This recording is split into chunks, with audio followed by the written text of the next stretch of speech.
अस्सलाम वालेकुम नाज़रीन, मैं हूं वसीम अली और आप देख रहे हैं Waseem Ali official YouTube channel. नाज़रीन, सुप्रीम कोर्ट के अंदर जो माहौल बन गया वो बड़ा वाज़ेह हो गया कि सुप्रीम कोर्ट एक बड़ी ग्रुपबंदी का जो वो शिकार हो चुकी है। और आज आर्टिकल 63A के केस के ऊपर समाअत थी। 5 रुकनी बेंच जो वो चीफ जस्टिस की सरबराही के अंदर बना हुआ था, लेकिन जस्टिस मुनीब अख्तर ने, जो कभी justice Bandial, justice Jazul Ahsan, justice Munib Akhtar, ये हम ख्याल लोगों का एक जो वो ग्रुप हुआ करता था, उन्होंने आज चीफ जस्टिस के इस बनाए गए बेंच के अंदर बैठने से इनकार कर दिया है। क्यों जस्टिस मुनीब अख्तर जो वो इस केस से भाग रहे हैं, और माजी के अंदर जस्टिस बंदियाल के साथ मिलकर जस्टिस मुनीब अख्तर ने क्या कारनामे इस आइन की तशरीह के अंदर जो वो सर अंजाम दिए थे, ये आज के ब्लॉग के अंदर आपके साथ डिस्कस करेंगे। और दूसरी बात, आर्टिकल 63A है क्या, और अभी अगर इसका जो फैसला आता है, जो कि हमें नजर आ रहा है कि क्या ये फैसला आएगा, तो ये आने के बाद गवर्नमेंट को कितना बड़ा जो है वो फायदा होगा और तरीके इंसाफ कितनी बैकफुट के ऊपर चली जाएगी, ये जो है वो आज आपको इस व्लॉग के अंदर बताएंगे।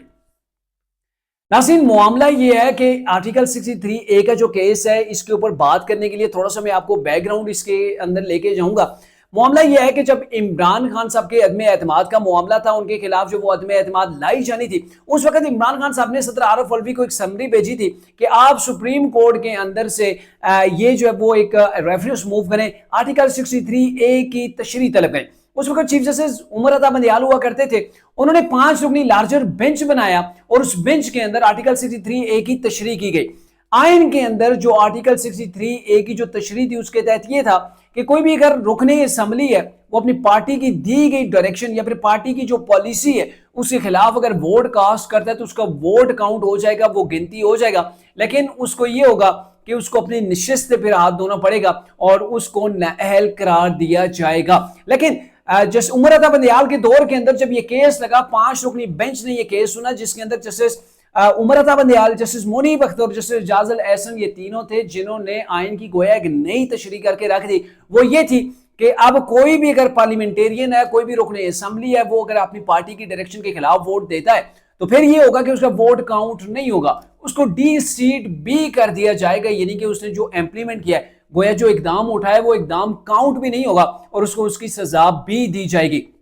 यानी कि गोया ये एक तरह से आइन को रीराइट करने वाली बात थी। और ये उस वक्त क्यों किया गया, इसकी बड़ी वजह ये थी कि तरीके इंसाफ को जो कहा जा रहा था कि कहीं पर तरीके इंसाफ को रिलीफ दिया जा सके, ताकि तरीके इंसाफ के लोग जो है वो अदम एतमाद के अंदर इमरान खान के अगेंस्ट जो है वो वोट कास्ट न करें। और फिर पंजाब असम्बली के अंदर 2 बार जो है वो पंजाब असम्बली के अंदर वजारत आला के लिए इलेक्शन हुए, और उसके अंदर यह था कि दोनों बार तरीके इंसाफ को जो है वो इससे मुस्तफीद किया गया। 2 बार आर्टिकल 63A की उस वक्त जो तशरीह की गई, उसके अंदर तरीके इंसाफ को जो है वो बड़ा वाज़ेह जो है वो रिलीफ भी मिला था। लेकिन अब मामला क्या है, अब दोबारा से 63A का मामला ये है कि इसके ऊपर गवर्नमेंट ने या फिर जो अब उस वक्त की अपोजिशन थी, इन्होंने एक रिव्यू पिटीशन फाइल की थी, जिस रिव्यू पिटीशन को जस्टिस ये जो मुनीब अख्तर हैं, अभी आपको पता है जजेस कमेटी थी, 3 सीनियर जजेस बैठते थे, एक चीफ जस्टिस ऑफ पाकिस्तान और 2 मोस्ट सीनियर जजेस बैठते थे, जिसके अंदर मंसूर अली शाह और जस्टिस मुनीब अख्तर।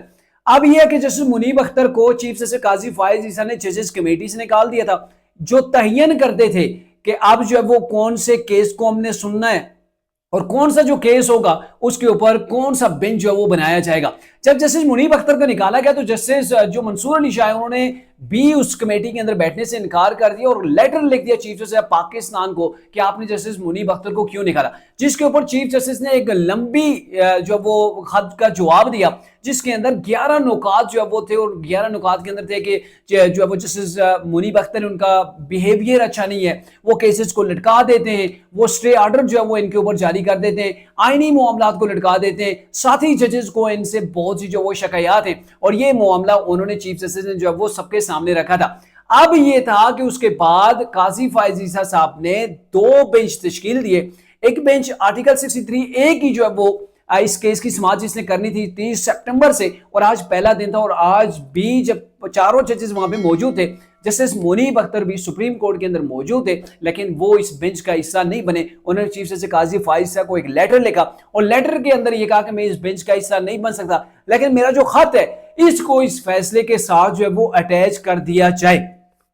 अब मामला किया है कि उस वक्त जस्टिस बंदियाल और जस्टिस मुनीब अख्तर, इन्होंने उस वक्त तरीके इंसाफ को वो जो है वो उनके कहने के ऊपर तशरीह आइन की ऐसी कर दी कि जिससे तरीके इंसाफ को दूसरों पर फायदा हो गया। लोगों ने डर की वजह से तरीके इंसाफ के खिलाफ वोट नहीं दिए कि हमारा तो ना तो वोट काउंट होगा और ना ही जो है वो फिर हम पार्लियामेंट का हिस्सा रह पाएंगे या असेंबली का हिस्सा रह पाएंगे। लेकिन अब ये है चूंकि इन्होंने रीराइट आइन का किया था और उस वक्त जो 3 जजेस थे वो अब 3 जज मौजूद नहीं है जिन्होंने फैसला ये दिया था, क्योंकि जस्टिस उमर अता बंदियाल भी फारग हो गए, वो भी रिटायर्ड हैं, जस्टिस इजाजुल एहसन वो भी रिटायर्ड हैं, जस्टिस मुनीब अख्तर रह गए। अब सीधी सीधी सी बात है कि अब ये होगा कि वोट जो है वो काउंट होगा, जो मुमकिन तौर पर इस फैसले के अंदर हमें चीज नजर आ रही है। मे भी ऐसा फैसला आ सकता है कि वोट जो है वो कोई भी अपनी पार्टी की डायरेक्शन के खिलाफ अगर वोट देता है, वोट काउंट होगा, वोट कास्ट होगा, लेकिन फिर यह है कि उसको जो है वो नहल कर दिया जाएगा या फिर उसको डी सीट कर दिया जाएगा। तो ये ऑप्शन जो है वो इस केस के हमें नजर आ रहे, जिसकी वजह से जस्टिस मुनीब अख्तर जो है वो इस केस के अंदर बैठना नहीं चाहते।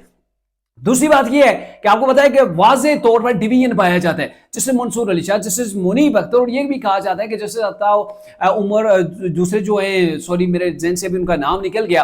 तो वो 3 जजेस का ये ग्रुप बताया जा रहा है जो कि अगेंस्ट चल रहे हैं चीफ जस्टिस पाकिस्तान काजी फाइज ईसा के, यानी कि अतर मिनल्ला साहब, जिनका नाम ये भी मुझे याद आ गया। तो इन 3 जजेस के हवाले से ये कहा जा रहा है कि ये अलग से एक जो है वो हम ख्याल जैसे का ग्रुप है, चीफ जस्टिस काजी फाइज ईसा के साथ जो अफरीदी साहब बैठते हैं, जस्टिस जमाल खान मंतोखेल बैठते हैं, तो इनका एक अलग से जो है वो सोच पाई जाती है। तो अब मामला यह है कि ये इस बेंच का हिस्सा नहीं बने, लेकिन चीफ जैसे काजी फाइज ने ये कह दिया कि अभी एक चांस और देंगे, नेक्स्ट जब इसकी समाअत होगी तो उसके ऊपर में भी मुमकिन तौर पर जो वो जस्टिस मुनीब अख्तर जो वो इस बेंच का हिस्सा बन जाए। अगर वो नहीं बनेंगे तो किसी और जज को जो है वो उठा के इस बेंच के अंदर हम ले आएंगे और आर्टिकल 63A का जो है वो फैसला करेंगे। अब आर्टिकल 63A का फैसला हो जाता है, अगर यही फैसला हो जाता है कि वोट काउंट होगा, क्योंकि ये होता है ना कि अगर आप वोट भी काउंट नहीं कर रहे, यानी कि कोई फेल कर रहे हो, वो फेल भी जो है वो नहीं हो रहा और उसके ऊपर आप ये कर रहे हैं, उसको सजा भी दे रहे हैं, यानी जिसे कहते हैं ना बेलज्जा गुनाह,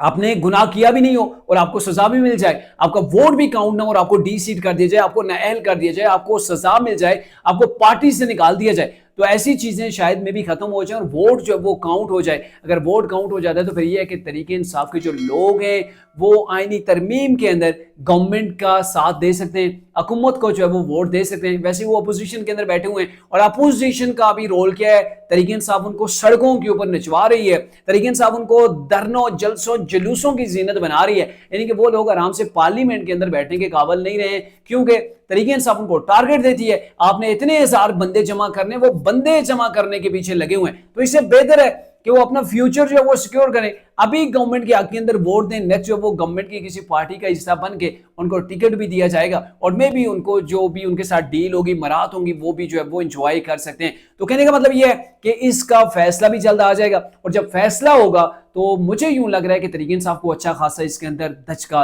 लगेगा।